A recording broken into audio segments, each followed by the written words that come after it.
તે સમાજ સૌ પાવે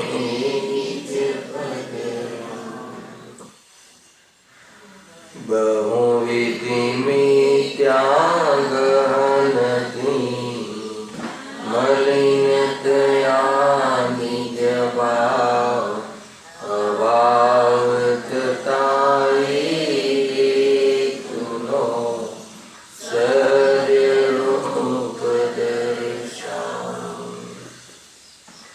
આત્મ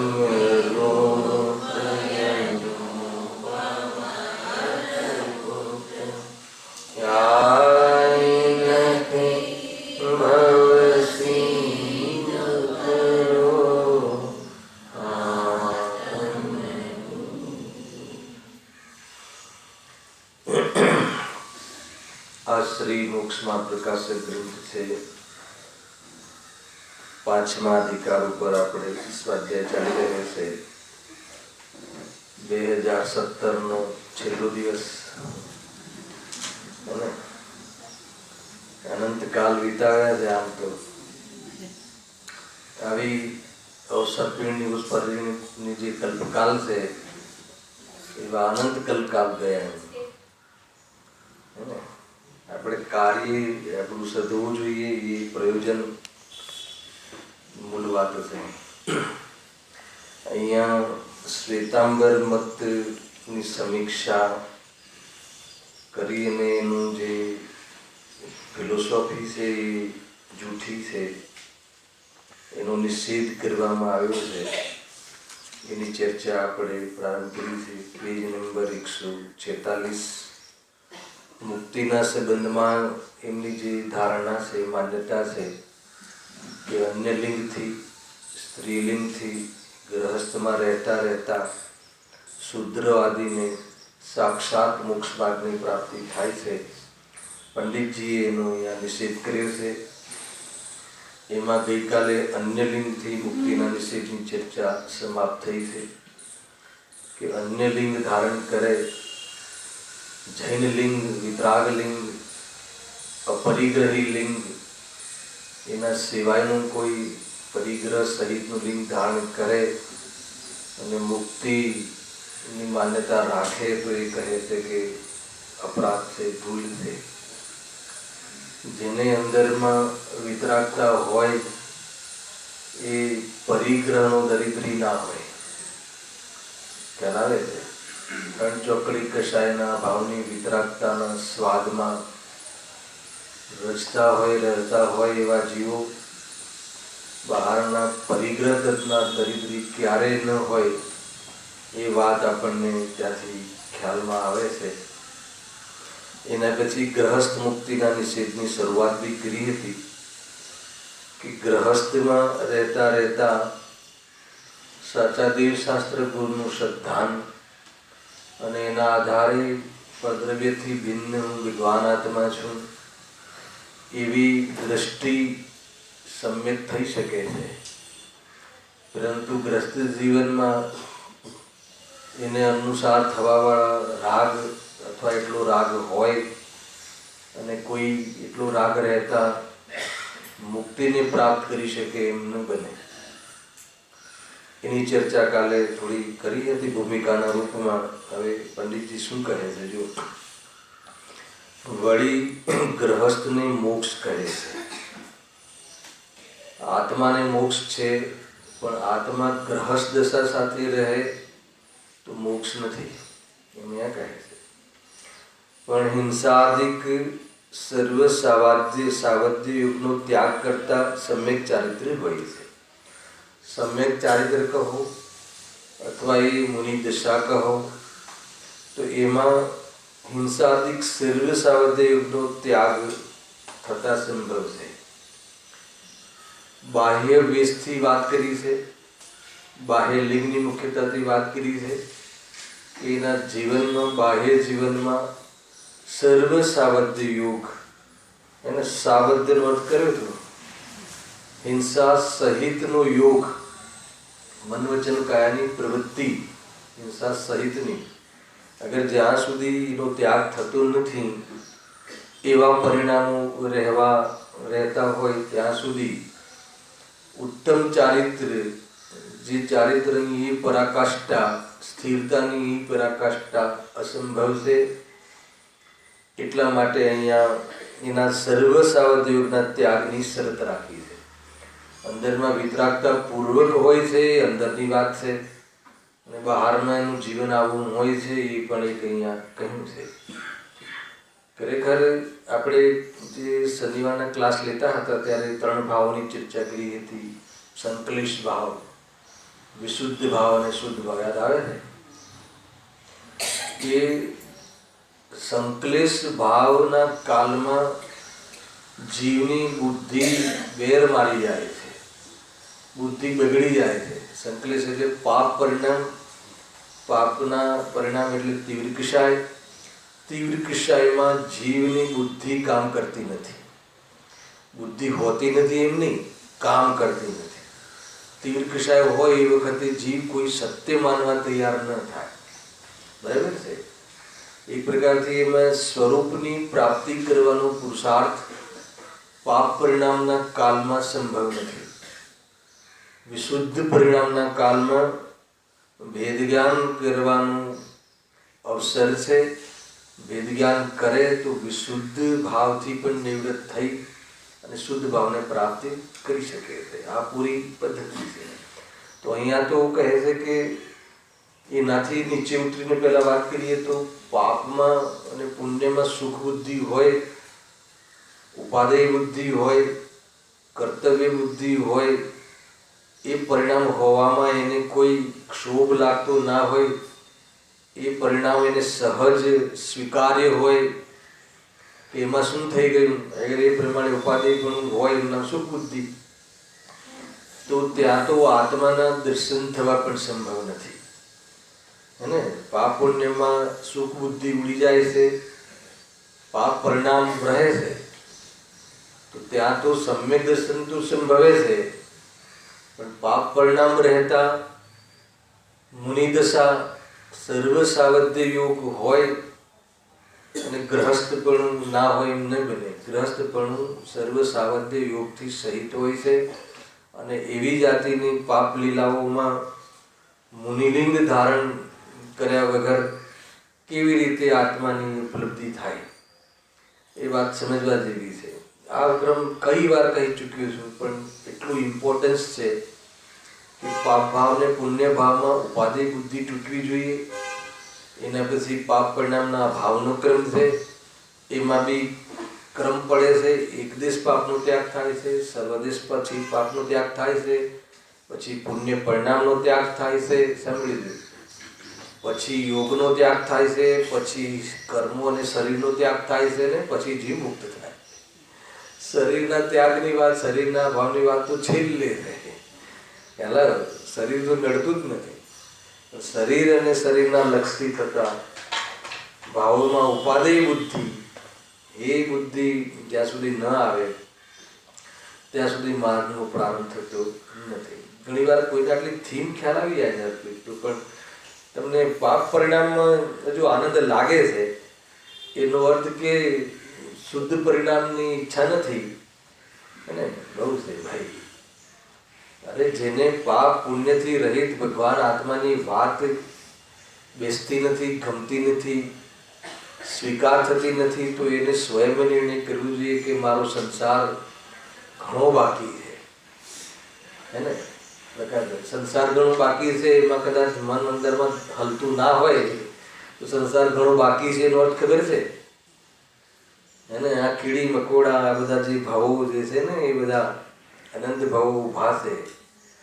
એટલે એ વાત બહુ જલ્દીથી વિચાર કરવો જોઈએ. ખેર અહીંયા તો ગ્રહસ્થ મુક્તિનો નિષેધના પ્રકરણમાં પંડિતજી કહે છે કે હિંસાદિક સર્વ સાવધ્ય યોગનો ત્યાગ કરતા સમ્યક ચારિત્ર હોય છે.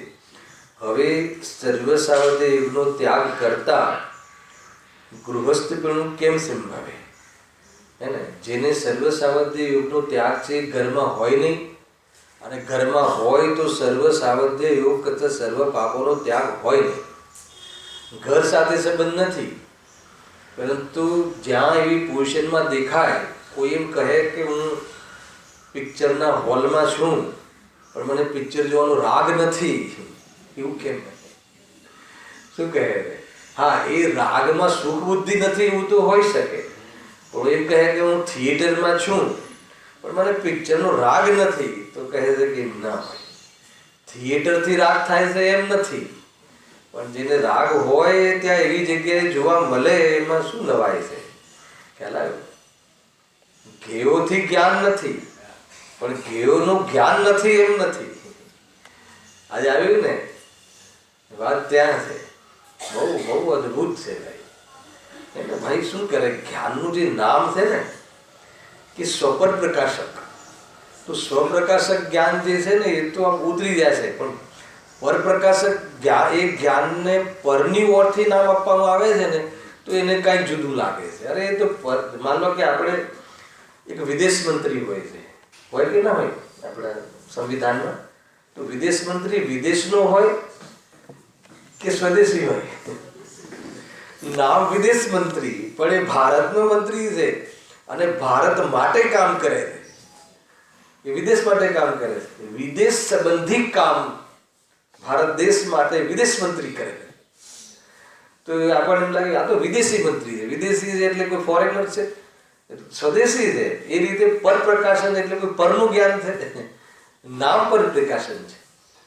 બહુ અદભુત વાત છે. અહીંયા તો એ કહે છે કે બહુ અદભુત પૂરી કહી દઉં ને વાત, કે પરની ઓળથી જે પર સંબંધી જ્ઞાનનો નિષેધ નહીં કરતા, પરથી જ્ઞાન થાય છે એ માન્યતાનો નિષેધ કરી. અને બીજું શું થાય છે કે પર સંબંધી જે જ્ઞાન થાય છે તો હું જ્ઞાન સ્વભાવી છું અને એની એ જ્ઞાનની પર્યાય છે, એ જ્ઞાનની પર્યાયને માનતો નથી. એમાં એક અર્થ કાઢ્યો તો જ્ઞાનની પર્યાયને ન માનવું એનો અર્થ શું? એકાદ તો આપણે ટિપ્સ લઈ લઈએ ગુરુદેવના પ્રવચનથી, કે જ્ઞાનને પોતે ચૈતન્ય સ્વરૂપ છે એટલે જીવ છે એમ માને છે, પણ મારી જે પર્યાય છે જ્ઞાનની પર્યાય છે એમ માનતું નથી. એમ ન માનવું એનો અર્થ શું? ખ્યાલ છે શું અર્થ કાઢ્યો ગુરુદેવશ્રી? એનો અર્થ કે પહેલા 6 જ્ઞેય છે એ નથી માનતો, 6 પદાર્થો છે એમ નથી માનતો. નથી એમ નથી માનતો એનો અર્થ નથી એમ નહીં, મારા કારણે છે એમ માને છે. એટલે જ્ઞાનની પર્યાય છે એનો અર્થ એ કે નથી માનતો એનો અર્થ એ કે જ્ઞાનમાં જ્ઞેય ઝલકે છે, એ જ્ઞાનનું પરિણમન તારું છે, પણ એ જ્ઞેયો સાથે તારે સંબંધ નથી. તો જ્ઞાનનું તો સ્વભાવનું પરિણમન તો ભૂલી જાય છે, મારો સ્વભાવ છે, પણ જાણવામાં આવતા જ્ઞેયો પ્રત્યે કાંઈનો કાંઈ એ સંબંધી અભિપ્રાય કે સોચ કે એકત્વ કરે છે, એનું નામ જ્ઞાનને ન માને. હવે આને થોડોક ઓર વિસ્તાર કરે, મજા આવશે દીકરો. માનો કે તમારા જ્ઞાનમાં તમારા કોઈ બી ઘટના કે ઘરમાં કોઈ બી જે જ્ઞેય છે ઝલક્યો, તો તમને શું થયું? જ્ઞાન થયું ને. જ્ઞાન થયું એમ ખ્યાલ આવે તો જ્ઞાનની પર્યાય માની, પણ જ્ઞાનની પર્યાયમાં જે પદાર્થ ઝલક્યો એની સાથે સંબંધ બાંધ્યો તો કે તમે જ્ઞાનને ન માન્યું. જ્ઞાનને ન માન્યું એટલે ખબર છે? જ્ઞાયકને ન માન્યો.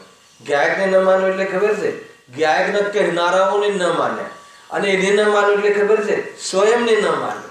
એટલે પોતાને માન્યો જ નથી. આમાં બધું આવી ગયું. તમારું સંસારનું જેટલું ખરાબ ખોટું સ્વરૂપ છે આવી ગયું. ભલે ભગવાનની ભક્તિ ગમે એટલી કરે હે ને, પરંતુ એને એ રાગ ને ધર્મ એ જ્ઞેય ન માને એટલે જ્ઞાનને ચૂકી જાય તો કહે છે કે એ જૈન શાસનનો દુશ્મન છે.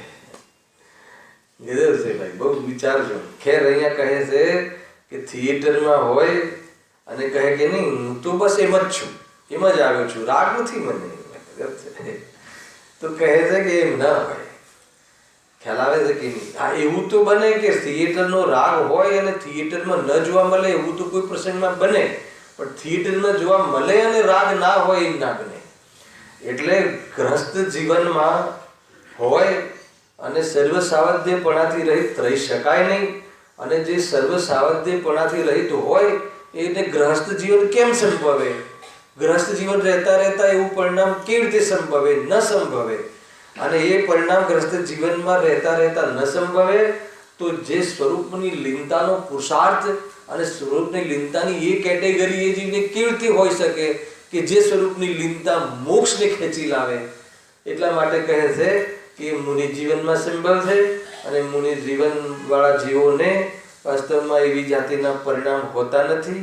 કે જે સ્થિરતા કરવામાં કારણ મતલબ એમાં વિક્ષેપ કરે એમાં એ રીતે અહીંયા કહે છે. બરાબર છે જો. પણ હિંસાધિક શરીર સાવર્ત્ય યુગનો ત્યાગ કરતા સમ્યક ચારિત્ર હોય છે.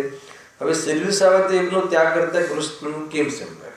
માનો કે આમાંથી કેટલાય એવા મહાપુરુષો જીવો ભાઈઓ છે કે જે ઓફિસે નથી જતા, નિવૃત્ત થઈ ગયા છે, તો મને શાસ્ત્રની સાક્ષીમાં કહે કે એમને ધંધાનો રાગ છૂટી ગયો છે.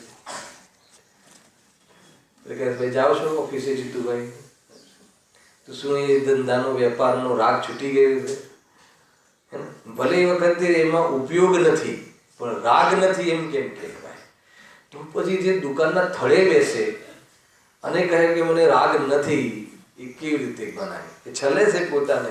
હા, એ રાગમાં, એ ધન આદિમાં સુખ બુદ્ધિ ઉડી ગઈ હોય એવો જીવ પણ ત્યાં જોવા મળે, પણ રાગ મટી ગયો હોય અને ત્યાં જોવા મળે એમ ન બને. અંતર ખ્યાલમાં આવે ને? એટલે સમ્યક દ્રષ્ટિ વેપારમાં જોવા મળે, મુનિરાજ જોવા ન મળે. એટલે જોવા ન મળે એટલું જ નહીં, ન એની અનુમોદના કરે, ખ્યાલ આવે, ન કહે, ન કરા કરે કે ન કરાવડાવે. કરવું કરાવવું અનુમોદવું ત્રણે 9 કોટીથી એને મન વચન કાયાથી ન કરવું કરાવવું અને અનુમોદવું, અથવા કરવું કરાવવું ને અનુમોદવું. બરાબર છે? તો એ રીતે 9 કોટી પકડી લેવાની. રંચ માત્ર બી નહીં ભાઈ તું અત્યારે ઠીક છે, અત્યારે તું વેપાર કરી લે, પછી આત્મકલ્યાણ કરજે, એવું કોઈ દિવસ ઉપદેશ ના હોય. એને એમ છે. જો આની જે છાપ છે ને, ભલે એ દશાને ન પામ્યા ગુરુદેવશ્રી, એની છાપ હતી કે કોઈ એમ કહે કે ભાઈ મુંબઈમાં અમારે શું કરે, અમારું જીવન જેવું છે કે રાત્રિમાં એટલા દૂર દૂરથી આવીએ ને ભોજન વગેરે સંભવ નથી. સાંભળજો એને, અને શું કરીએ સાહેબ? ગુરુદેવશ્રી એવું એમ ના કહ્યું કે વાંધો નહીં, તું આટલી છૂટ રાખજે, આટલા વાગ્યા સુધી કરજે, એવું નહીં. કે એવી નોકરી જ ના હોય. તો ગજબ કન્સેપ્ટ ખ્યાલમાં આવે છે. એવી નોકરી જ ના હોય આત્માર્થીને, જૈનીને નહીં, આત્માર્થીને. આત્માર્થીને જેને પ્રાપ્ત કરવી છે એની નોકરી જ ના હોય કે જેને રાત્રિમાં ભોજન કરવું પડે. હવે કે ભાઈ તો મારી સમસ્યા છે કે 12 કલાક કામ ના કરીએ તો કોઈ રાખે નહીં, તો કે એ તારી સમસ્યા છે. મોક્ષ માર્ગમાં એ બધી સમસ્યા વાત નથી. એટલે એવું કોઈ વચ્ચેનો રસ્તો કાઢી આપવાની વાત ક્યારે નથી કરી રહ્યું. જોઈ લેજો એનો અર્થ કે એમને જે દ્રઢતા મુનિ જીવનની વૈતરાગ માર્ગની, અને પછી બહુ વાત કરે તો કે ભાઈ ભોપાબાઈનું રાજ નથી, તારે મોક્ષે જવું છે ને દુકાને ચલાવી છે, બે ના બને. એને ભલે તું મોક્ષ જવાનો ઉત્કૃષ્ટ પુરુષાર્થ ન કરે ત્યારે તું ત્યાં દેખાય, પણ ઉત્કૃષ્ટ પુરુષાર્થ કરવાવાળા જીવોને હવે દુકાનનું શું થશે, દીકરા દીકરીઓનું શું થશે, એવો વિકલ્પ ના હોય. ખ્યાલ? તો કોઈ જે કહે કે પોતાની જવાબદારીથી ભાગેડું ના કહેવાય, આવા બધા પ્રશ્નો મારી પાસે પેલા દૂર આવતા. તો કહે છે કે એની જવાબદારી તો આત્મહિતની છે કે દુનિયા ચલાવવાની છે, પેલા એ નક્કી કર. અને પેલા એ કરી શકે છે કે નથી કરી શકતો એ નક્કી કર. અને બેઈમાની અથવા એ તો વફાદાર ન રહે તો ત્યારે કહેવાય કે એ છોડીને બીજું ઘર ધારણ કરે. પેલા ને એ પત્ની છોડીને બીજી પત્ની કરે તો વફા કહેવાય. પરંતુ એ તો પત્ની ક્યારે ન મળે, એવો ભાવ ક્યારે મને ન આવે, એ માર્ગમાં જાય છે. તો એવા માર્ગમાં પત્નીઓ એના ચરણ સ્પર્શ કરે છે, પૂજ્ય થઈ જાય છે. એ જીવ ખ્યાલમાં આવે છે કે નહીં? એમ નથી કહેતા કે નહીં તમે અમારી 7 ફેરામાં તમે સોગંદ લીધા હતા અને હવે તમે એ ભૂલી ગયા અને તમારો વચન તોડો છો. અને વચન તોડ્યું કહેવાય? અરે એવા વચન તૂટતા હોય તો જલ્દી તોડી દેજો જો મોક્ષે જવાતું હોય તો. પણ એનાથી કોઈ બીજી અન્ય ગેરરીતિ કરે તો એ તો નિંદનીય છે. કઈ મેટર છે, કઈ કન્સેપ્ટ છે? એને એનો અર્થ શું ખબર છે બેનો? ખ્યાલ આવ્યો કે કોઈ દીકરા દીકરીઓ કે કોઈ પતિ કોઈ ધર્મ માર્ગમાં ચાલતા હોય તો એને ઘરની જવાબદારીઓ વારંવાર યાદ ના કરાવી. હેલો? અને કોઈ માતા બહેન આ માર્ગમાં જતા હોય તો એની એ માર્ગમાં કોઈ એને બહુ વિક્ષેપ પડે એવી જાતિનું જીવન નહીં જીવતા. ખ્યાલ આવે? એટલે બહેનોએ એમ કે 2 લાખની 5 લાખની સાડી લાવી આપો એવા પ્રસ્તાવ નહીં મૂકવા. અને ભાઈઓ એવા પ્રસ્તાવ નહીં મૂકવા કે રોજ ગરમ નાસ્તા અને ઘરમાં આટલા નાસ્તા જોઈએ નહીં મૂકવા. કેમ કે એનાથી આત્મકલ્યાણ કરવાના પ્રસંગો ચૂકાય છે. ના ખ્યાલ આવે? હવે તમે તો કહી દો કે ભાઈ મારે તો લેટેસ્ટમાં લેટેસ્ટ કોઈની પાસે ના હોય એવી 5-10 લાખની સાડી લઈ આપો, પર્યુષણ આવે છે. હવે બોલો જે પર્યુષણ છોડીને મહેનત કરે શું રાગ શું કરે? એટલે બહુ બધું સમજવા જેવું છે. જીવન આદર્શ કપલ, આદર્શ યુગલ કોને કહેવાય? કે આત્મહિતમાં એકબીજાને અનુકૂળ બને. એને અનુકૂળ પ્રતિકૂળ કોઈ હોતું નથી, પરંતુ રાગ આવે તો બી એનો ખ્યાલ રાખે કે ભાઈ રાગ એ લેવલમાં ન જતા કે જેથી એમની સાધનામાં જો પાકા નથી તો સાધના થોડી ગડબડી જાય. તો એવી જાતિનું એ વાસ્તવમાં સાધર્મી છે, ધર્મપત્ની છે, એ ધર્મપતિ છે, એ વાસ્તવમાં એકબીજા પ્રત્યે લાગણી છે. લાગણી આને કહેવાય. જીવનમાં આવે છે કે મિત્રતા આને કહેવાય. કે જીવ આ સ્થિરતાનું લક્ષણ છે ને. ઓલું કહ્યું 8 અંગમાં સ્થિતિકરણ આદિ છે કે નહીં? એ રીતે છે. લોકની અંદર કોઈ સાધર્મી, કોઈ આજીવિકાથી બી કોઈ તકલીફમાં હોય ને એને લઈને સ્થિર ના થઈ શકતું હોય તો એને વગર જતાએ એને ખબર ના પડે, એને કોઈ એવી જાતિનું અંદરમાં હિંતા બી મહેસૂસ ના કરે એવી રીતે એને સ્થિરતા કરવાનો પ્રયાસ કરવો. લોક દૃષ્ટિમાં શું કરીશું? 100, 500, 1000, 2000 કરોડ લઈને ક્યાં ખાઈશ? તો શું કરીશ? હેલાવે કે નહીં? કેટલા વાપરી નાખશે? એક છોકરો હશે તો વાપરીને અને વાપરી ક્યાં વાપરશે ખબર છે? કે જો આ બધો ખ્યાલ નહીં અપાયો હોય તો કેટલી વાતો છે. હું થોડી સ્થૂળ વાતો બી રવિવાર વિશેષ એટલા માટે લઉં છું કે કોઈ આજે બી આવી ગયો હોય જીવને ખ્યાલ આવે કે જીવનના નૈતિક મૂલ્યો શું છે અને એના પછી પુરુષાર્થ અર્થાત ધ્યેય શું હોવું જોઈએ. બે વાત બરાબર ખ્યાલ હોવી જોઈએ. બહુ મજા આવે એવું છે આ સ્વરૂપ. જૈન શાસન બધી જ વાત શીખવાડે છે. લાઈફસ્ટાઈલ ગ્રસ્ત જીવનમાં કેવી હોય, મોક્ષ માર્ગમાં કેવી હોય, અર્યન દશા શું હોય, સિદ્ધ દશા ક્યારે પછી આવે નહીં, અવતાર હોય નહીં, બધી જ વાત ક્લિયર છે આપણે ત્યાં. એકદમ લોજિકલ છે અને સ્પષ્ટ છે અને સત્ય છે. ખ્યાલ આવે છે. એટલા માટે હું થોડું મહિમા આવે છે જૈન શાસનનો એટલે કહું છું. શું કહે છે? હવે સર્વ સાવધ્ય યોગનો ત્યાગ કરતા કૃષ્ણનું કેમ સંભવે? હવે જો અહીંયા લખ્યું છે, અહીં કહેશો કે હવે એમના તરફથી કે અંતરંગનો ત્યાગ થયો છે પણ અહીં તો ત્રણેય યોગ વડે ત્યાગ કરે છે. પેલું કહે કે અમારે પ્રવૃત્તિ આવ્યું ને થિયેટરમાં તો રાગનો ત્યાગ છે પણ એ તો એમ જ ગયા છે. તો કે એવું ના હોય, અંતરંગમાં ત્યાગ છે અને બહારમાં કાર્ય છૂટ્યું નથી. તો કે એમ ન બને, એવું ન બને. સમજમાં આવે છે કે નહીં? એવું તો બને. વાર કહું છું કે કાર્ય ના હોય, ના જોવામાં આવે પણ રાગ ચાલતો હોય. એટલો રાગની એ સીમા ના આવી જાય કે બહાર પ્રવૃત્તિમાં ઝુકાવી દે. બની શકે એવું તો, પરંતુ પ્રવૃત્તિમાં દેખાતો હોય તો કે અંતરંગમાં ત્યાગ છે. 3 કાળમાં ના બને લખ્યું છે. પણ અહીં તો ત્રણેય યોગ વડે ત્યાગ કરે છે અને ત્રણેય યોગ વડે ત્યાગ કર્યો. સર્વ સાવધ્ય યોગનો ત્યાગ કરે તો જ ચારિત્ર હોય. એટલે માન લો કે અંતરંગનો ત્યાગ કરે અને બાહ્યનો ત્યાગ ન કરે એમ હોય નહીં. અને કોઈ એવું કહે તો કે એવું ક્યાં કહ્યું છે કે અંતરંગમાં ત્યાગ કરજે હે ને અને બાહ્યમાં તું ત્યાગ નહીં કરતો, એવું ક્યાં કહ્યું છે? સર્વ સાવધ્ય યોગ એટલે ત્રણેય યોગ, મન વચન કાયાના ત્રણેય ઓરથી અને એમાં કરવું કરાવવું અનુમોદવું 9 કોટીથી ત્યાગ હોય તો મુનિ દશા સંભવે છે, નહીં તો નથી સંભવતું. દ્રષ્ટિમાં ત્યાગ હોય, સમજજો, અને વાસ્તવમાં પરિણામમાં ત્યાગ ના હોય તોય મોક્ષ માર્ગ નથી થતો. એટલે ભલે પછી જ્યારે બીજા ભાવમાં કરે ત્યારે થાય. એટલે મુનિ વગર મોક્ષ નથી અને સમ્યક દર્શન વગર સાચું મુનિ પણ નથી. સાચું શબ્દ કેમ નાખ્યું? કેમ કે દ્રવ્યલિંગી પણ માત્ર હોય છે, પહેલા ગુણસ્થાનવાળા મુનિરાજ હોય છે, પરંતુ એ વગર સમ્યક દર્શનનું દ્રવ્યલિંગી પણ સમર્થ નથી મોક્ષ પાવવામાં. એટલે બધી જ વાત ક્લિયર છે. હવે આમાં કોઈ જગ્યાએ કોઈ પ્રશ્ન ના રહેવો જોઈએ. તો કાય વડે ત્યાગ કેવી રીતે થયો? હવે તમે કહો અંતરંગનો ત્યાગ છે પણ બાહ્યમાં કાર્ય તો દેખાય છે. તો કે ત્રણે જગ્યાથી ત્યાગ કહ્યું તો 3 પ્રકારે ત્યાગ નથી થયો. અને 9 કોટીએ કહ્યું છે. ઉત્કૃષ્ટ ગુરુદેવશ્રીએ લખ્યું એમના પ્રવચનમાં, કહ્યું એમને કે ભાઈ 9 કોટીનો ત્યાગ હોય. જબરદસ્ત વાત છે ને.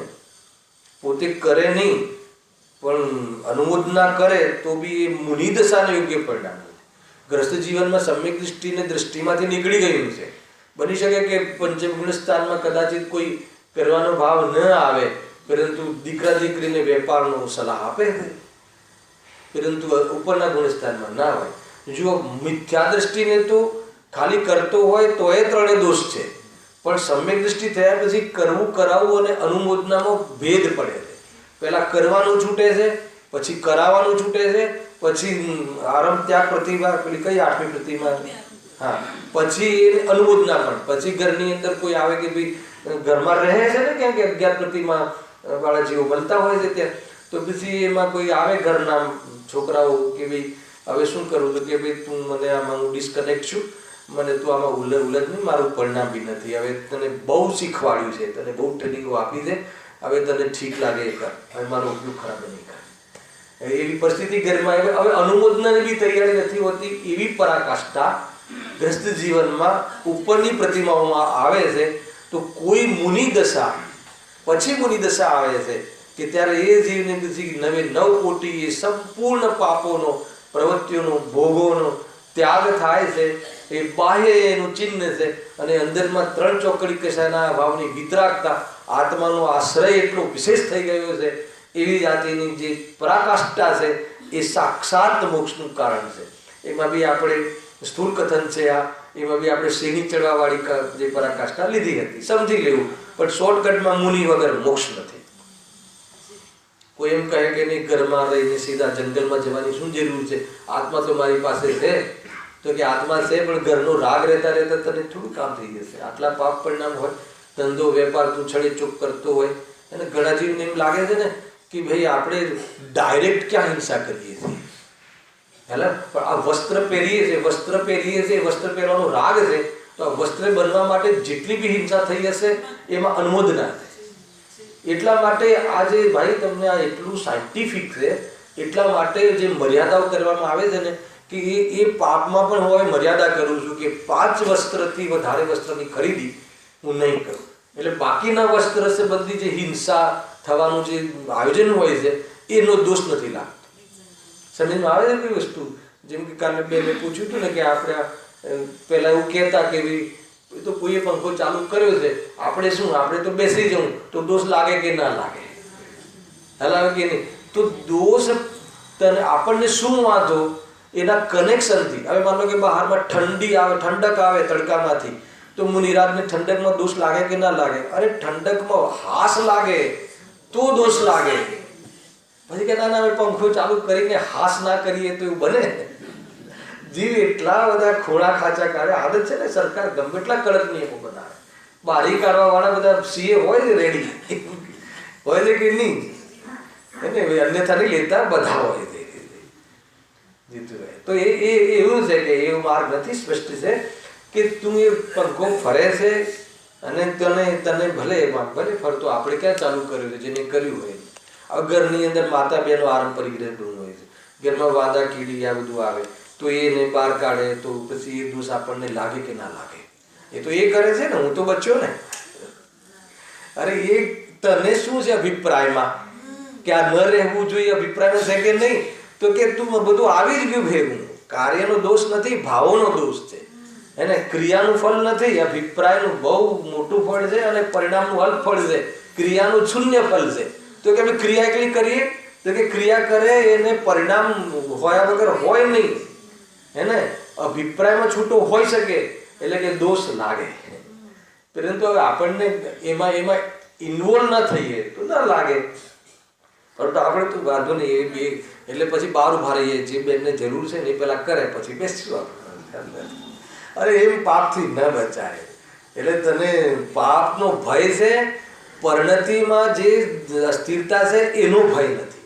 એટલે તને નરકનો ભય છે, તને મુક્તિનો માર્ગનો અંદરમાં આગ્રહ નથી, તો મુક્તિના માર્ગનો રસ નથી. એટલે જ્ઞાની અને આત્માથી જીવો પાપ પરિણામથી ડરતા નથી.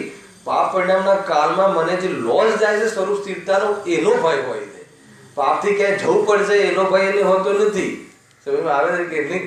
મતલબ એ નરકના ભયથી, નિગોદના ભયથી સુગાણીજી લખ્યું છે, એના ભયથી આત્માનો પુરુષાર્થ કરે તો એ સાચો પુરુષાર્થ 3 કાળમાં હોઈ શકે નહીં. કેમ કે એને તો ગતિઓમાં વિભાગ કરેલા છે. કેટલી જબરજસ્ત સાવધાની છે. એને બહારમાં તો દેખાય કે ત્યાગ કરે છે, પણ પૂછે કેમ ત્યાગ કરે? અરે નરકે જવું પડે, દંડા ખાવા પડે, એને તો કહે છે કે તને મોક્ષની ઈચ્છા નથી, મુમુક્ષુ નથી, એને સ્વર્ગે જ છું છે, સ્વર્ગનો ઈચ્છુક છે, એને બહારમાં અનુકૂળતાઓ જોઈએ છે. બહુ ઘણી વખત જીવોને પકડાતું નથી પરિણામ. એટલા માટે હું થોડુંક ખોલીને કરું, વિસ્તારથી કહું છું ભાઈ, હે ને. બીજો કોઈ મારો ઉદ્દેશ નથી.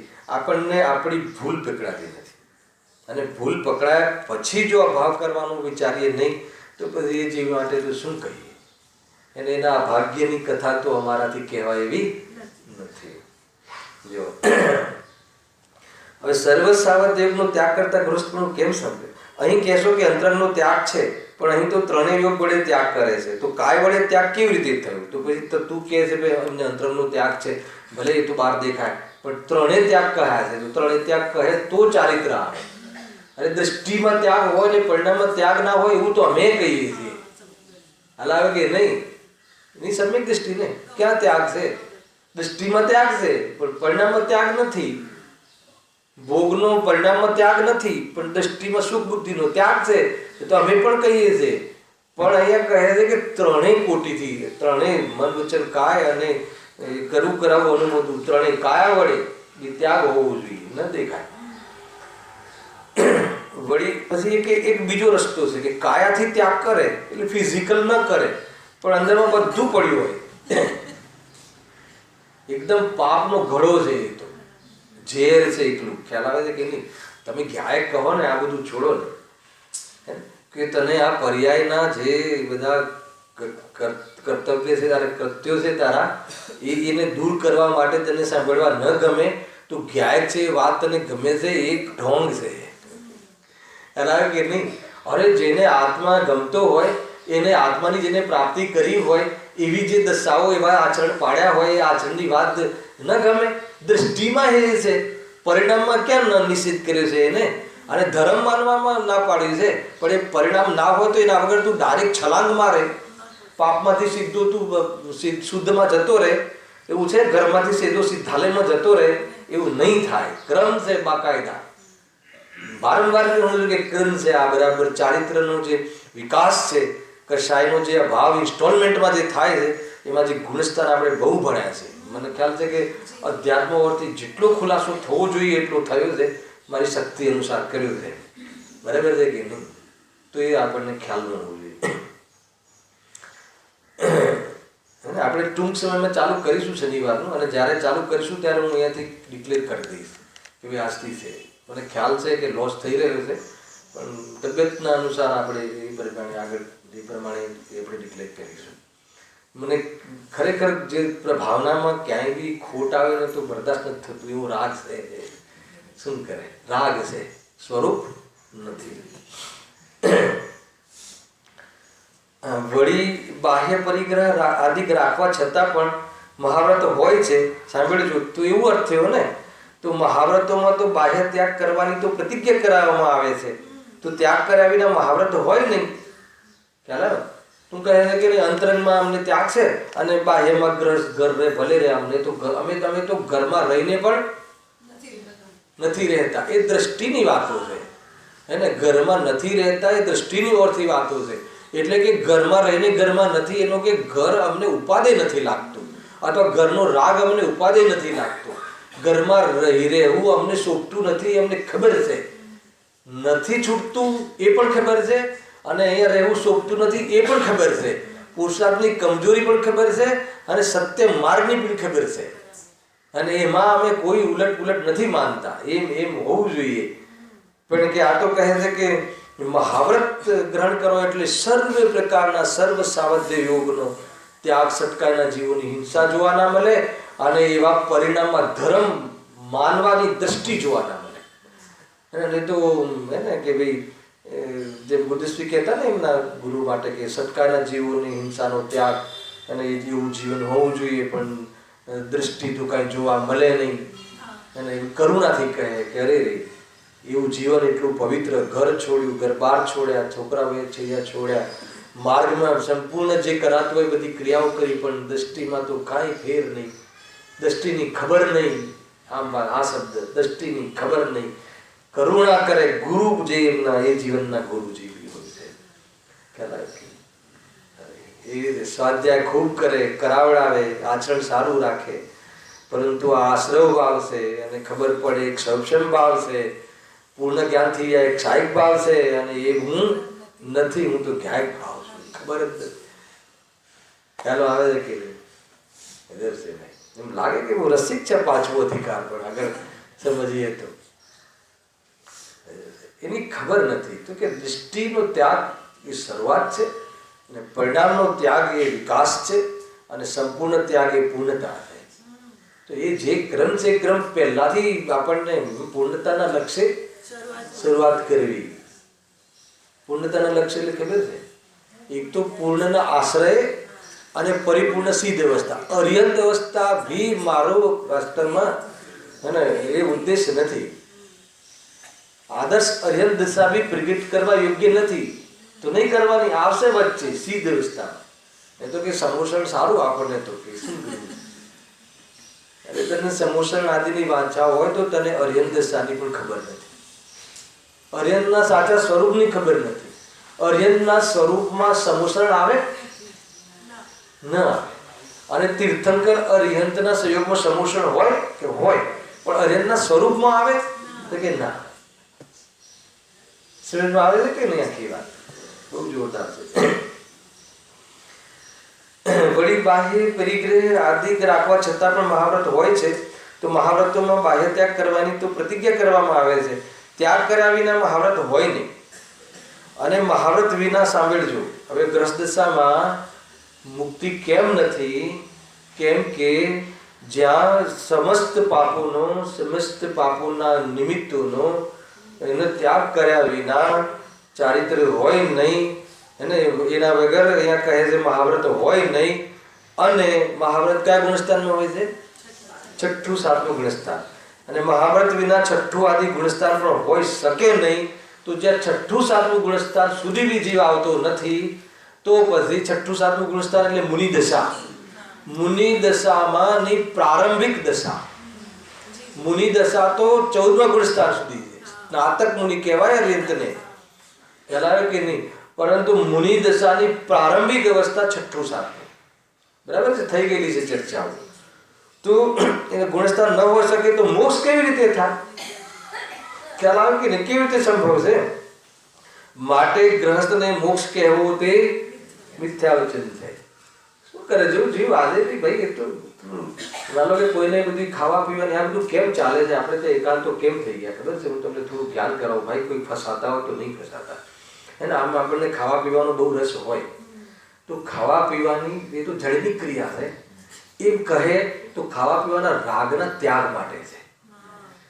ખાવા પીવાની જે જડની ક્રિયા છે એમાં શું ધર્મ કોઈને છોડવું, ના ખાવું, તે ના ખાવું ને, તું તારે જે કરતો હોય કર, બીજાથી લાવીને સમય બચાવ ને આત્મામાં જા. તો કે એવું સ્વરૂપ નથી. ખ્યાલ આવે કે નહીં? તો એવી જયારે કોઈ વાતો શુદ્ધાત્માની શુદ્ધ નહીં પથ્થર ફાડી નાખી એને. ખ્યાલ આવે કે નહીં? એને ખ્યાલ નથી કે શુદ્ધ નહીં શુદ્ધ. શુદ્ધ નહીં ના પસંદ કરવા વાળા જીવોનું પરિણામ કેટલું ઊંચું હોય ખબર છે તમને? હવે સામાન્ય ગટર છાપ ના હોય વ્યક્તિ, અને વસ્તુ શુદ્ધની વાતો તો તે માથે ચડાવી દીધી અને ગ્રુપ બનાવી દીધું, એટલે પેલાને જોઈતું હતું હે ને, ખાતા પીતા રહેવું ને શુદ્ધ નહીં કર્યા કરવું, માળા જપવી, તો કેમ કામ નહીં થાય. જીતુભાઈ ખરેખર બહુ ધ્યાન, મને વિચાર આવે કે લોકોને બસ આ વાત ગ્રુપ કેમ બનતા જાય છે, કેમ આટલો રસ આવતો જાય. પછી એનું મનોવિજ્ઞાનનો મેં અભ્યાસ કર્યો. એક બે વ્યક્તિથી મળ્યો, એવા વ્યક્તિને કેમ તમને, તો કે જો યાર આપણે તો આત્મા છીએ, આત્મા ખાઈ શકતો નથી, અને ખાલી ગોટિયા ખાવું ના ખાવું ને એમને અને ઝંઝટમાં પડવું એના કરતાં આત્મા આદિ એમ ના થાય. આત્મા શબ્દમાં આત્મા નથી, આત્માના વિકલ્પમાં આત્મા નથી. અરે આત્માના અનુભૂતિમાં આત્માનો વિકલ્પ નથી. તું ક્યાંથી તું પકડીશ? તને શુદ્ધ નયનો વિકલ્પ પણ હે છે. ચૈતન્યનો વિકલ્પ ચૈતન્યની અનુભૂતિમાં નથી ને ચૈતન્યમાં નથી, પરદ્રવ્ય છે. 100% પરદ્રવ્ય. તું એક પરદ્રવ્યનો પસંદ કરે ને એક પરદ્રવ્યને તું જેમ બેલેન્સ છે વિચાર, જે રીતે સ્થિતિ બને છે ને સ્થિતિ આગળ વધે છે એનો તું અભ્યાસ રાખ. સ્વચ્છતા નહીં કર એને. નિશ્ચયાભાસી નિયમથી નરકે જાય છે, વ્યવહારભાસી નિયમથી સ્વર્ગમાં જાય છે, અને મોક્ષ એકે નથી જતા. શું કહ્યું? બંનેની ખબર લીધી છે. હા, કોઈ કે નહીં આ પાણી ગળતા જ રહેવું અને અમે તો પાણી ગળીને પીએ છીએ એટલે તું પાણી તું પીતો નથી એ વાત ખબર છે? અને પાણી પીવાનો રાગ જે છે એ તું આશ્રભાવ છે ખબર છે? ના સાહેબ એની ખબર નથી. તો કર્યા કરે એટલો વ્યવહાર, વધારે તું 10 વર્ગમાં જી આવજે. ખ્યાલ આવ્યો? તો કે રાખે શુદ્ધ નહીં વાળા સારા ને, તો એની ખબર લીધી ને કે એનું તો જીવન ભ્રષ્ટ થઈ જાય છે. નિશ્ચયવાસી તો કહે છે કે તું નરકોમાં જાય છે અને નરકમાં પછી જઈને દંડા પડે એટલે કહે છે કે હું તો મારા આત્મામાં જ છું. અરે એમ નહીં થાય, હું મારા આત્મામાં જ છું એવી સ્થિતિવાળા જીવને બહારની પરિણતિ કેટલી પવિત્ર હોય અને પવિત્ર હોવા છતાં એનો મહિમા ના હોય. ખ્યાલ આવે કે નહીં? એ છે ભાઈ બેલેન્સ છે ચિંતન. ભૂલ પડી જાય ઘડિયાળમાં 2 વાગ્યાનું શું વાત છે? ખ્યાલ હોય જોઈતું ભાઈ એ રીતે હું એટલા માટે કહું છું કે કોઈ ભાઈ જો વર્તમાનમાં તમને કોઈ હવે ગુરુની શોધ કરવાની જરૂર નથી. તમને એકદમ જીનવાણીની સામે ફાઇનલ હું મારું મંતવ્ય કહું કે ગુરુની શોધ જરૂર નથી. ગુરુ મળી ગયા છે. હવે બધે જઈને શું શોધવું છે તારે?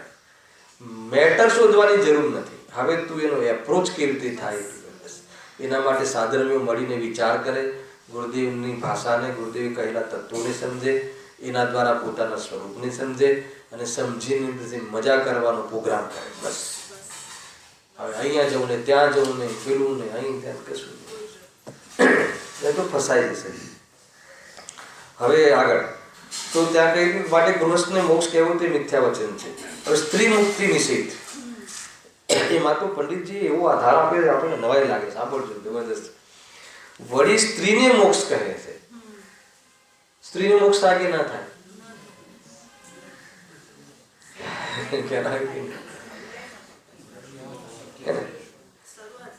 હું સ્ત્રી છું એવું માનવા વાળાને મોક્ષ ના થાય, પણ હું સ્ત્રી છું એવા માનવા વાળાને સમ્યક દર્શન ના થાય.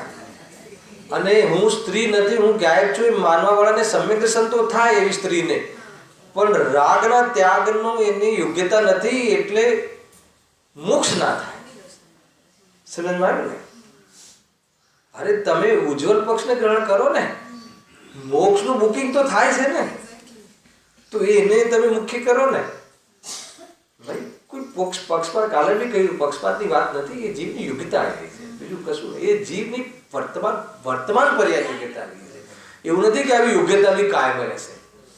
કેટલી બધી પોઝિટિવ એપ્રોચ વાતો છે કે નહીં? નહીં તો કે ભાઈ પર્યાયની યોગ્યતા, પર્યાયની એટલે વર્તમાન યોગ્યતા, ક્ષણિક યોગ્યતા જેવી છે, એ તાત્કાલિકની વાત છે એટલે આગળ એવી એ યોગ્યતા જવાવાળી છે કહેવાનો અર્થ એ રીતે છે. જો કેવી રીતે એની અમને રજૂઆત કરવી આ વિષયની. વળી સ્ત્રીને મોક્ષ કહે છે, પણ જેનાથી 7મી નરક ગમન યોગ્ય પાપ ન થઈ શકે, શું ગજબ કહ્યું છે, તેનાથી મોક્ષ કારણરૂપ શુદ્ધભાવ કેવી રીતે થઈ શકે? તો એના પુરુષાર્થની તુલના નરક સાથે શું કામ કરી? અરે જો પંચમ કાલમાં 7મી નરકમાં જઈ શકે એવું ના પુરુષમાં યોગ્યતા છે કે ન સ્ત્રીમાં? એટલે પંચમ કાલમાં આ ક્ષેત્રેથી તો પુરુષે મોક્ષ નથી જઈ શકતો, પણ 7મા ગુણસ્તર સુધી જઈ શકે છે. ખ્યાલ આવે કે નહીં? એમાં બી સાતિશય સુધી સ્વસ્થાન, હા, સેકન્ડ પોર્શનમાં નથી જતો, શ્રેણી ચડવા વાળા પોર્શનમાં જોઈ લેજો નામમાં. હા, સ્વસ્થાન અપ્રમત સેકન્ડ પોર્શન છે, નીચે વાળું. ખ્યાલ આવે કે નહીં? ભૂલી જવાય. હા, સાતિશયમાં નથી જતું, સ્વસ્થાન સુધી જાય છે. એટલે શ્રેણીના પુરુષાર્થ કરવા વાળી ક્ષમતા નથી.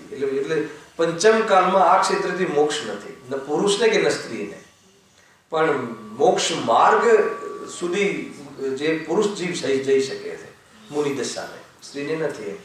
અહીંયા કહ્યું કે ભાઈ 7મી નરક, અને અહીંયા જો પંચમ કાલમાં પાપ બી હીન, પુણ્ય બી હીન, ધર્મ બી હીન.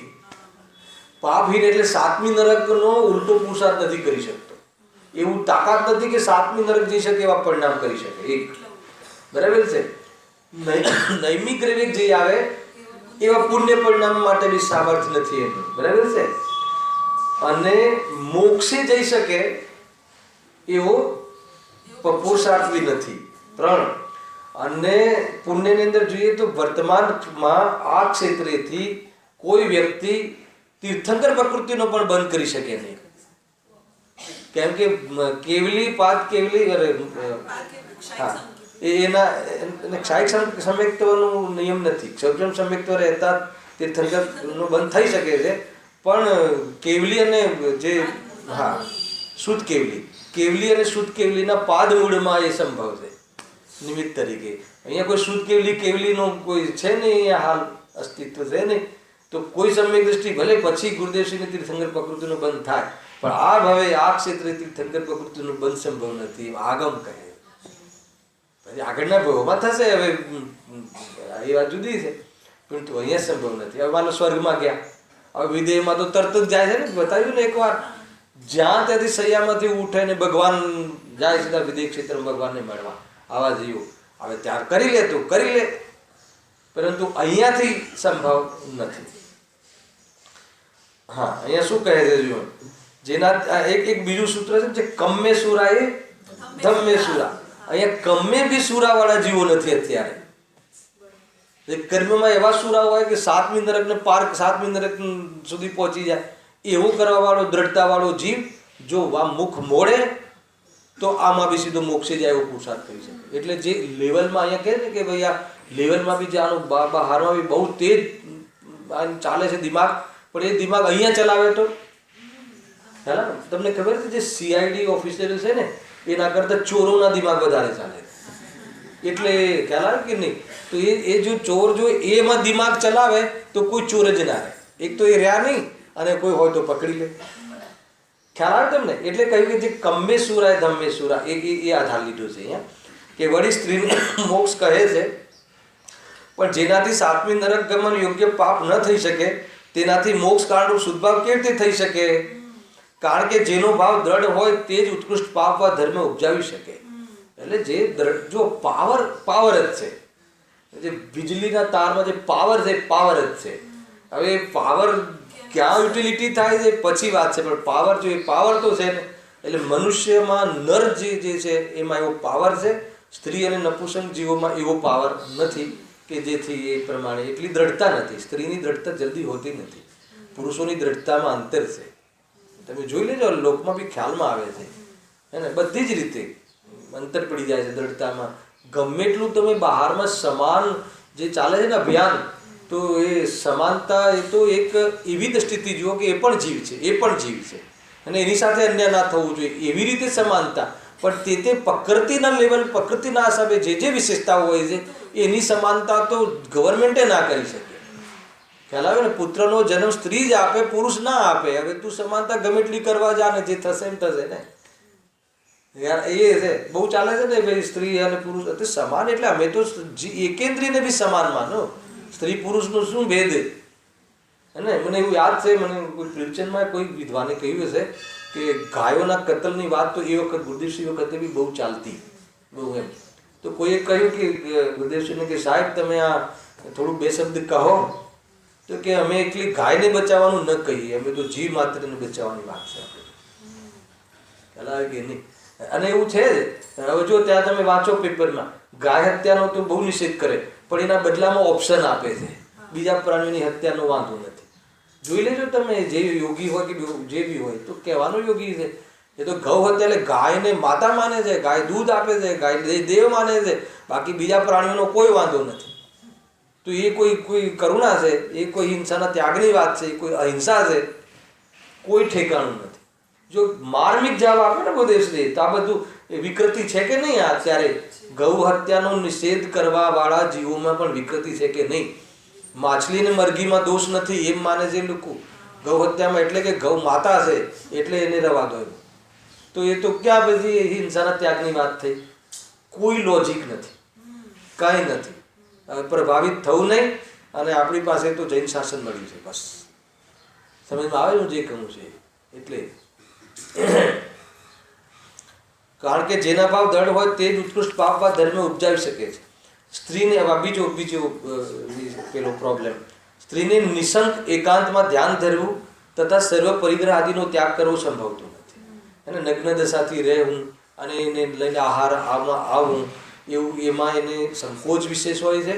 અને અંદરમાં એટલી નિર્દોષતા થઈ શકતી નથી કે જેવી એક પુરુષ લિંગવાળાને થાય.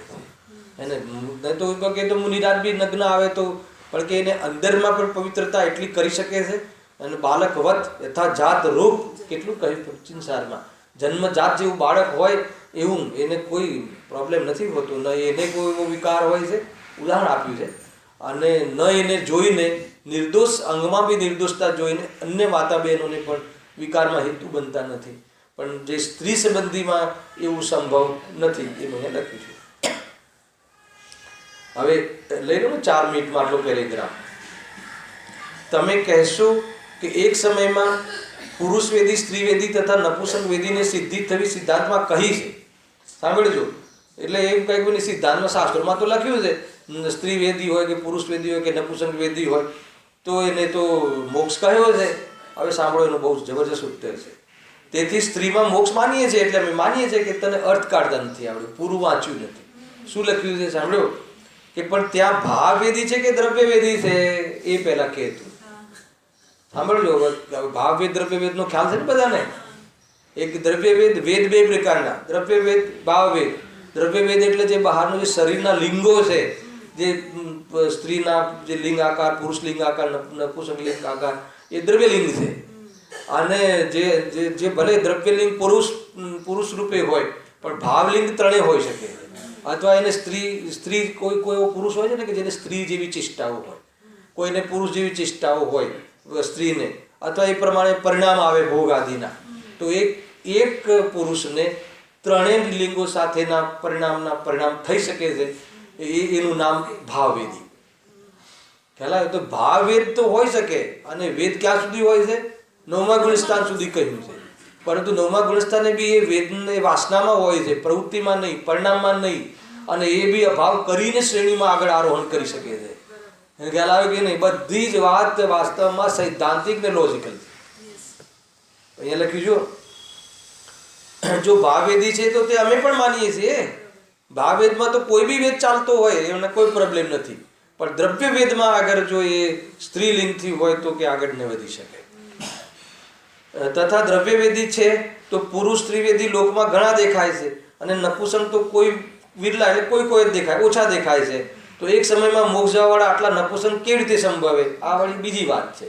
ગુરુદેવશ્રીએ લખ્યું એમના પ્રવચનમાં કહ્યું કે એક સમયમાં, એમ કહે છે એક સમયમાં, 6 મહિનાની વાત નથી, એક સમયમાં જઈ શકે તો પુરુષ 120, સાંભળજો, પુરુષ 108, સ્ત્રી 20 અને નપુંસક 10.